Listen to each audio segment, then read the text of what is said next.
Mabilis na lumapit si Giancarlo sa hakambal na maibaba na ng mga dalang pagkain sa mesa. Are you okay, bro? Sabi nito ng tuluyan nakatayo si Adrian. Yeah, thanks. Maikling sambit ng lalaki habang tinitingnan na medyo nabasa nitong damit. Nang makita ni Clara ang kumalat na juice sa carpet, mabilis na kumuha siya ng basahan. Yumuko siya para pulutin ang baso at pinunasan ang basang sahig. David, Claire, magpapatawag na lang ako ng utility to clean that, ani Adrian.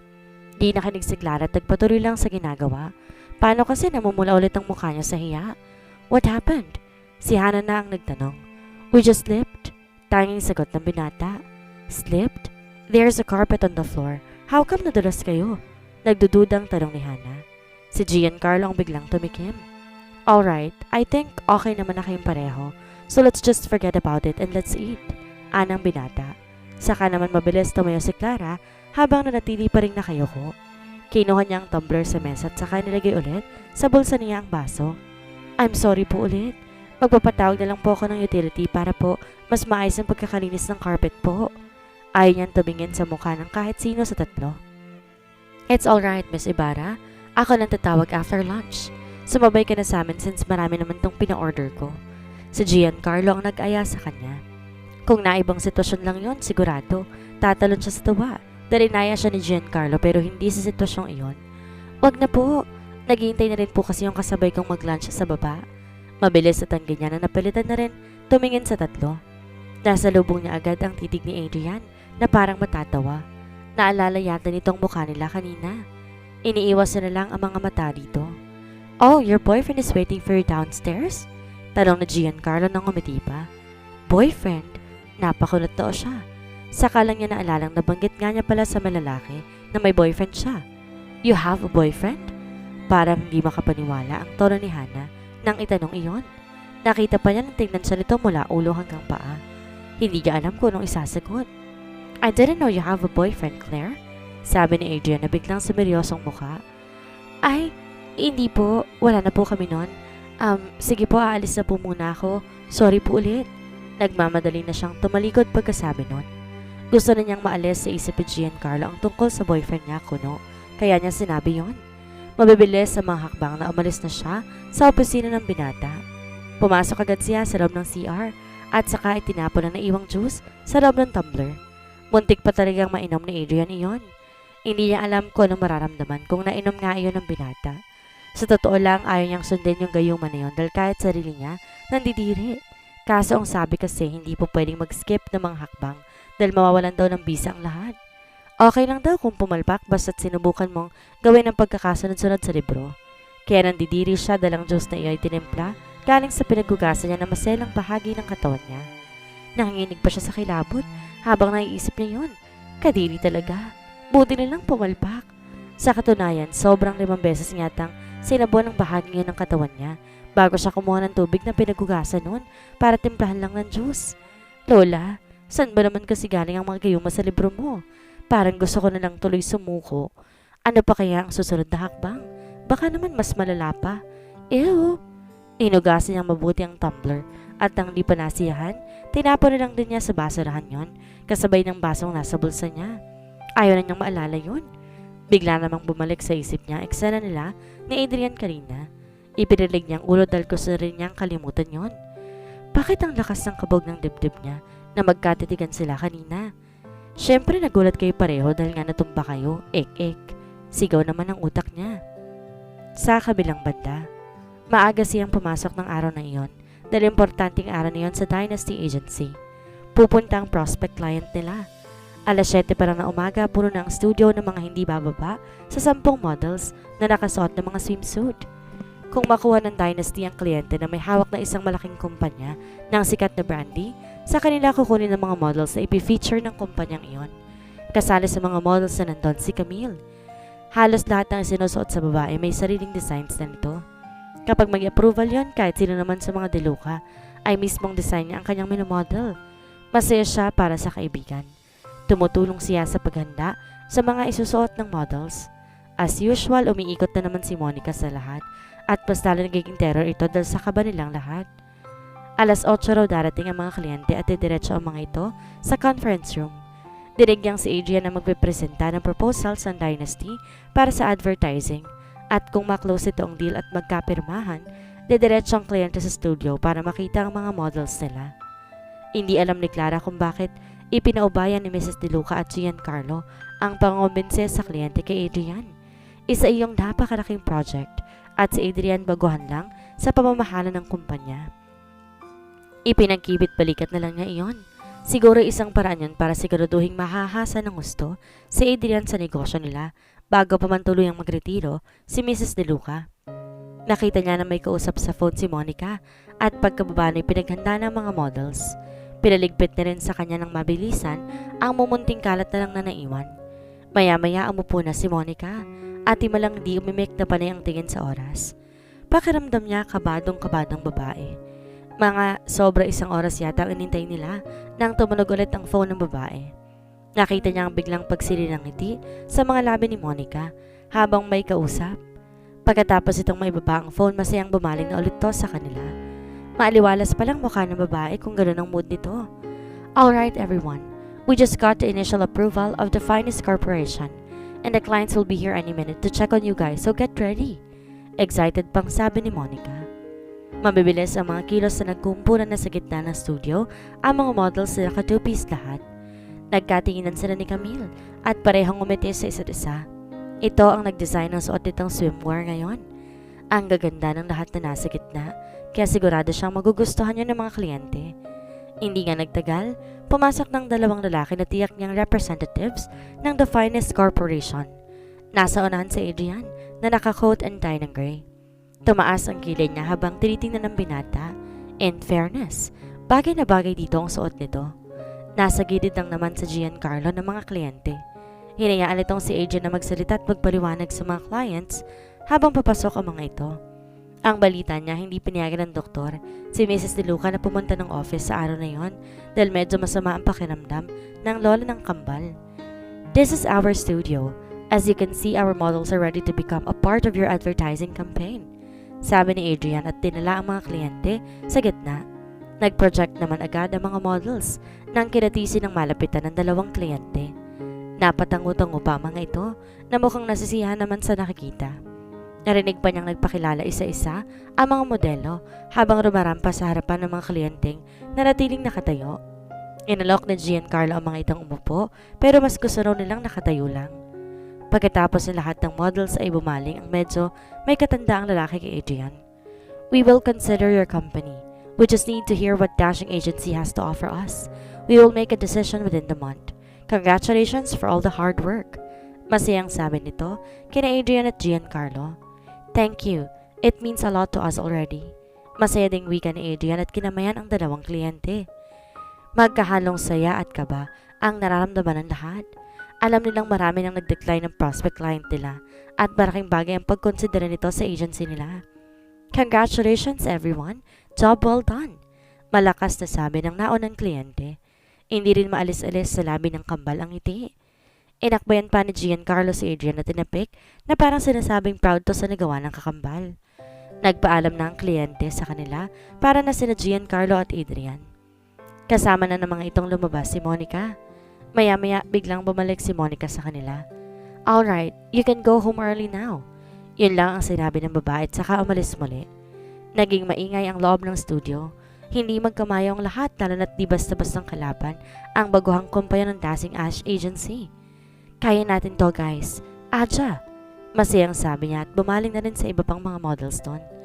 Sinama siya ni Camille pag-uwi dahil inaya siya nitong sa bahay muna to tumambay. Nagluto ang babae para sa kanila. Nakitulong siya sa kusina nito. Kumuha pa to ng red wine para mapagsaluhan nila habang kumakain. Hindi sila magkamayo sa kasiyahan na nararamdaman lalo na si Camille. Alam nilang habang naghihintay sila ng desisyon ng kliyente ay mas lalo pang lumalala ang kaba sa dibdib nila. Habang sinisimsim niyang red wine, naalala niya ang mukha ni Adrian nang marinig ang sinabi ng mga kliyente. Alam niya masaya ito dahil sa wakas nasimulan na nitong mapatunayan ang sa kumpanyang pag-aari ng pamilya. Mas lalo sigurong walang mapagsidla ng sayang binata kapag tuluyang nasungkit ito ang kontrata ng The Finest Corporation. Hindi niya alam pero may nakaparin siyang saya para sa binata. Tama niya kasi na parang gusto nitong tuluyang makawala sa anino. Nakakambal itong si Giancarlo. Natutuwa siya sa klase ng kasamahan ng magkakapatid. Biglang nawala din ang ngiti niya nang sumingit sa utak ang mukha ni Hana. Ang babae yata ang banta sa pagkasira na magandang relasyon ng kambal. Ayaw niyang dumating ang panahon na mag-aaway ang dalawa nang dahil sa babaeng yon. Kaya nga kumilos ka na, babagal-bagal ka pa kasi. Ano nang sunod na plano? Hindi ka man naka first base. Clara, are you okay? Word na tanong ni Camille. Kanina pa pala siya tinatawag na babae, pero nanatiling nakatitig lang siya sa kawalan habang di inalis ang basa sa bibig. Mabilis ibinaba niya ang basong hawak, tsaka ngumiti sa babae. Sorry, ano nga yung sabi mo? Ang sabi ko, nakita ni Don ang magazine na may mukha mo. Muntik pa nga raw niyang tawagan ang numero doon eh. Buti na lang tinawagan niya muna ako bago niya ginawa yun. Kaya sinabihan ko wag niya ipagsasabi na ikaw yung nasa picture. Siyempre nagtaka. Sabi ko na lang na hindi pwede malaman sa office dahil tiyak matatanggal ka sa work. Wala na kasi ako maisip at dahilan eh. Lalong nangulit si Donna dahil bakit ka raw matatanggal ng dahil lang doon? Hay nako, di ko na alam ano pang dahilan ng sinabi ko sa kanya eh. Hanggang tuluyan na siyang tumigil kakakulit. Nangako naman siya hindi niya raw sasabihin. Nakangiting sabi ni Camille. Kinabahan pa si Clara na marinig niya na nakita ni Donna ang magazine at puntik pa talagang ibukos siya nito. Guminhawa lang pakiramdam niya na marinig ang huling sinabi ni Camille. Pagkakain tumambay sila sa sala para manood ng movie. Hindi siya umuwi kaagad sa boarding house niya dahil nababagot na siyang tingnan ang 4 na sulok ng kwarto. Hindi niya namamalayan 6 na buwan na pala siya sa kumpanya. Hindi pa nga siya nakauwi sa kanila pero sinisiguro niya naman na tumatawag siya sa lola niya gabi-gabi. Si Alicia naman kausapin lagi kapag wala siyang pasok. Sa kabilang banda, pansin niyang mas na nagiging busy ang kambal mula nang bumisita ang mga kliyente. Laging sa conference room nagkukulong ang dalawa. Minsan na siyang naghatid na makakain ng dalawa roon at palagi ng subsob ang mga ulo nito sa trabaho. Kasalukuyang nililigpit ang pinagkainan ng dalawa pagkatapos ng lunch break. Natawa si Clara ng si Giancarlo lang nandun kaya sinadya niyang bagaran ang kilos para manatili muna doon ng matagal-tagal. Pasimpleng tinignan niyang nakaupong binata. Nakanoto habang may binabasang text sa phone. Nagulat pa sila nang biglang bumukas ang pinto. Nakita nila ang walang kangiti-ngiti na si Hana. I thought sasamahan mo ako mamili ng wedding rings natin. Walang kaabog-abog na sabi ni Hana na hindi malang alintana ang presensya niya. Napatayo si Giancarlo para salubungin ang babae.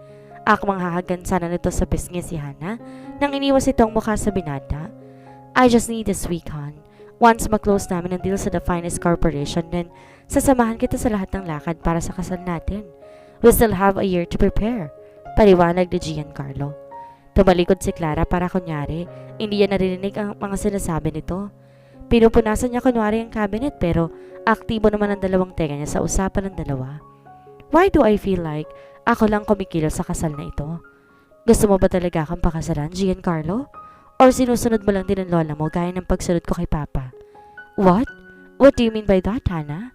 Biglang parang pumolmar ang boses ng binata. Alam natin pareho na simula pa lang. Nakatakda na ako ikasal kahit sino sa iyo ni Adrian.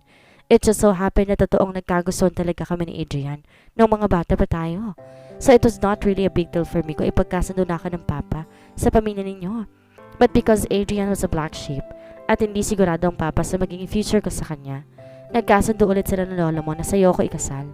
Oo, alam kong lahat because my mom told me everything.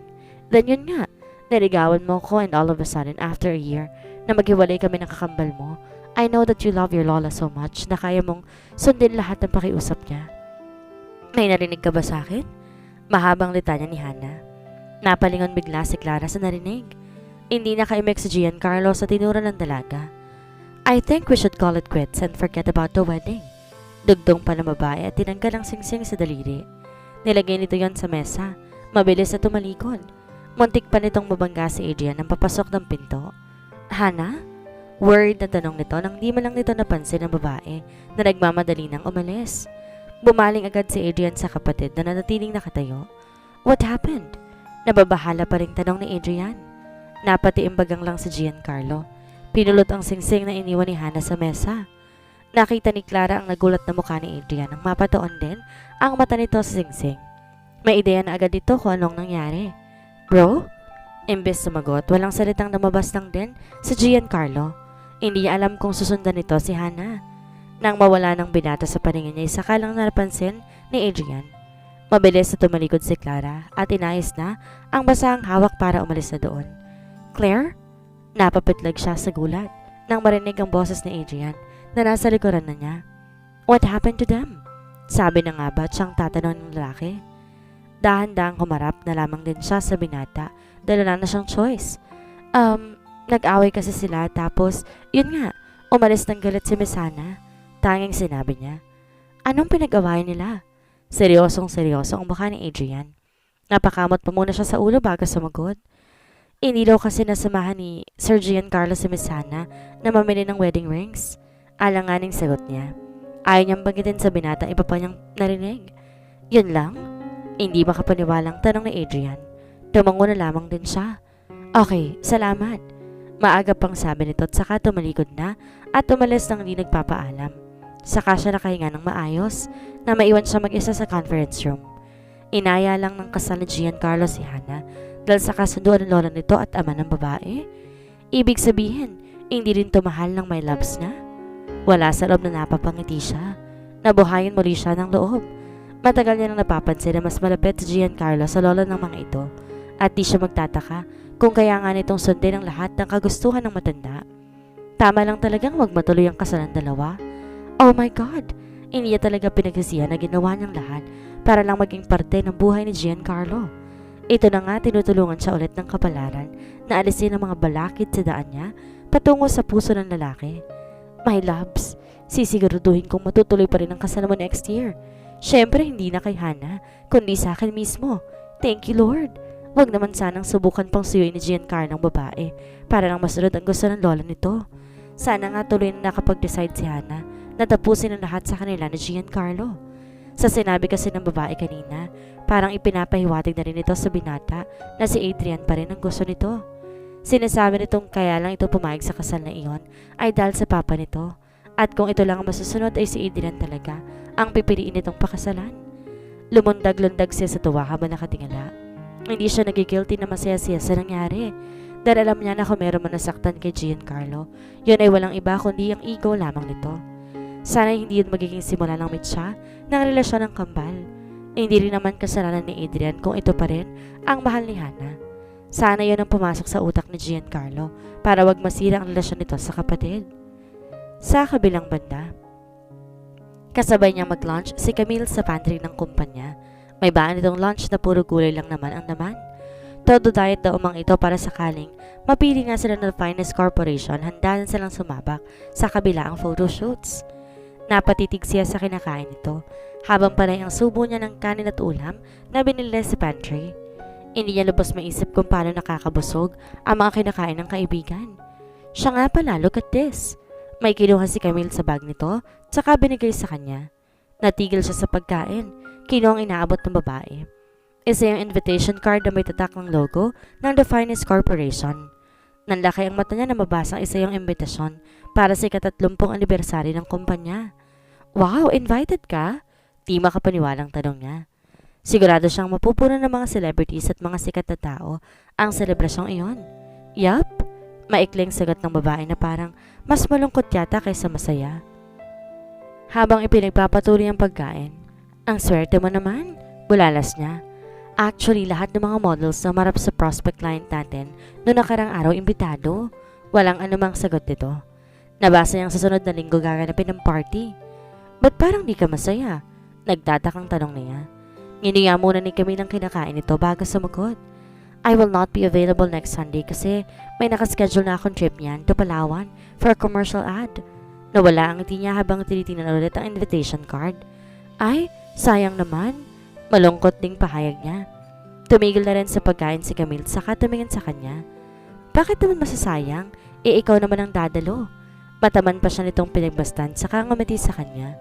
Namilog ang mga matang napatitig na rin si Clara dito. Nagbibiro ka ba? Kinuha ni Camille ang baso ng tubig saka uminom hindi inalis ang tingin sa kanya. Nope, sa'yo na yan. Wala na bang timang isusuot so pwede kitang pahiramin ng damit na isusuot sa gabing yan. Sabi nito pagkatapos uminom ng tubig. Nag-alinlangan si Clara. Hindi kaya ma-out of place lamang siya roon? Isa pa, hindi yun masquerade ball kaya hindi matatakpan ang mukha niya. Ayaw mo? Imbitado rin ng big bosses natin. Siyempre, hindi mawawala doon si Giancarlo. Mabilis sasabi ng kaibigan na mapansin ang pag-aalinlangan niya.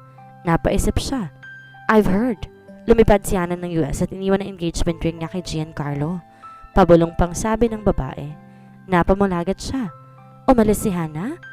Ilang araw na siyang di nakakatulog ng maayos mula na masaksiyan ng pag-walkout ni Hana na tinanggal pa ang engagement ring na suot. Napapaisip siya lagi kung nagkaayos ba ang dalawa. Nakikita pa rin kasi niya sa Giancarlo na busy sa opisina kaya naisip niya baka nagkaayos silang dalawa. Hindi niya alam kung ano mararamdaman sa nalamang umalis nga ang fiancé nito. Tuluyan na nga bang walang kasalang magaganap? Ay masmasan lang siya sa pagkakatulala nang pumitik-pitik ang mga daliri ni Camille sa harapan niya. Hey, sabi ko na nga ba't ganyan na magiging reaksyon mo eh.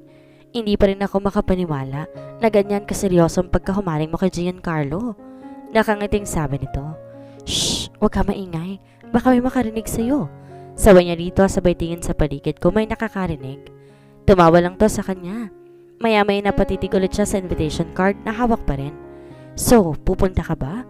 Kung hindi, sa iba ko nalang ibibigay para wag masayang. Ang daya pa ng mga nag-aagawan yan. Akin na nga lang kasi parang ayaw mo naman. Kunyari, kukunin ito ang hawak niya. Iniwas niya yun sa babae nang di pa rin umiimik. Lumawang lang lalo ang ngiti sa mga labi ni Camille. Kailan ka pupunta ng bahay para makabili ka ng susuotin mo? Maghahanap lang siguro ko ng damit ko. Nakita niya kasi ang closet ni Camille. Karamihan sa mga damit ito halos kita ng kaluluwa.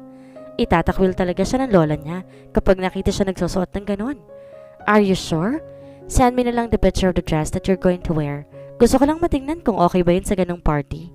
No offense, Clara, pero gusto ko lang din na maging maganda ka sa gabing yon, tulad ng masquerade party ng company natin. Sasagot sana siya nang biglang may sumabat sa usapan nila. You were at the masquerade party, Claire? Pareho silang nagulat ni Camille nang marinig ang boses ni Adrian. Nasa gilid to ng mesa nila at nakatayo. Katabi si Monica ang nakatas ang kilay habang nakatingin sa kanilang dalawa ni Camille. Peste! Mabilis inilagay niya sa upuan ng hawak na invitation card bago pa yun mapansin ang dalawa. She was supposed to be there but hindi nga natuloy kasi umuwi siya sa kanila. Maaga pang sagot ni Camille. I see. Well, next time, Claire, I won't accept no for an answer. Kapag may important occasion ng company natin, okay? Napainom muna si Clara ng tubig bago tumango kay Adrian. Yes po, Sir Adrian. Mabuti na lang nagpaalam na agad to sa kanila. Himalangang nanatiling nakatikom lang ang bibig ni Monica habang nakatayo sa tabi ni Adrian. Pero hindi naman sila nakaligtas sa mayat mayang pagtaas ng kiling nito at pagsimangot. That was close, sabi pa ni Camille, tsaka uminom na rin ulit ng tubig. Nagkatinginan pa sila na maibaba nito ang baso, saka sabay na napabunghalit ang tawa. Pagkatapos ng lunch, nagpaalam siya kay Camille para puntahan si Giancarlo sa opisina nito. Siya kasi nagpresentang ihatid ang mga dokumento na ipabibigay sa binata. Gusto niya kasing makibalita kung kumusta na ito pagkatapos ng away nila ni Hana. Ano ang gagawin ni Clara sa nalaman niyang paghihiwalay ni Hana at Giancarlo? Magkaroon na kaya siya ng puwang sa puso ng binata? Yan po ang ating aabangan sa susunod na kabanata.